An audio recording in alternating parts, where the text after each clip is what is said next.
আমাদের এখানকার কিছু মানুষের কীরকম অদ্ভুত মানে চরিত্র, কি বলবো, মানে কিছু বলার নেই। খাকির খাকি আজকে বার হয়েছে। আমি এই পেজটাকে ফলো করি, ঠিক আছে? এই পেজটা অনেক ইনফরমেশান দেয় যেগুলো অ্যাকিউরেট, অনেক ইনফরমেশান দেয় যেগুলোর ওপর ডিসকাস হতে পারে। টক টু জুয়েল, ছেলেটার সাথে একবার দুবার আমার ফেসবুকে কথা পর্যন্ত হয়েছে। রিভিউ করতে গিয়ে স্পয়লার কে দেয় ভাই? প্রত্যেকটা এপিসোড ওয়াইজ স্পয়লার নিয়ে নিজের পেজ থেকে রিভিউ দিচ্ছে, স্টোরির মেন মেন পয়েন্টগুলো বলে।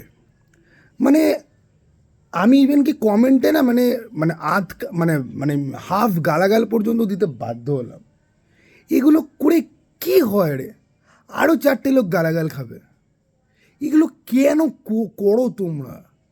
মানে আমি ঠিক বুঝি না। মানে মানে তাহলে ভাই সাকিব খানের ফ্যানেদের সাথে দেবজিৎ ফ্যানেদের পার্থক্য কী রইল? এসব জিনিসপত্র ওখানে হচ্ছে, সাকিবের ফ্যানরা একে গালাগাল দিচ্ছে, এর ক্ষতি করার চেষ্টা করছে। ভাই তাহলে দেবজিতের ফ্যানদেরকে তো একটু হলেও তো মানুষ তো মনে করা হয় যে ওদের থেকে অ্যাটলিস্ট বেশি বোধ বুদ্ধি আছে। এটা কি ভাই? আমি জানি না।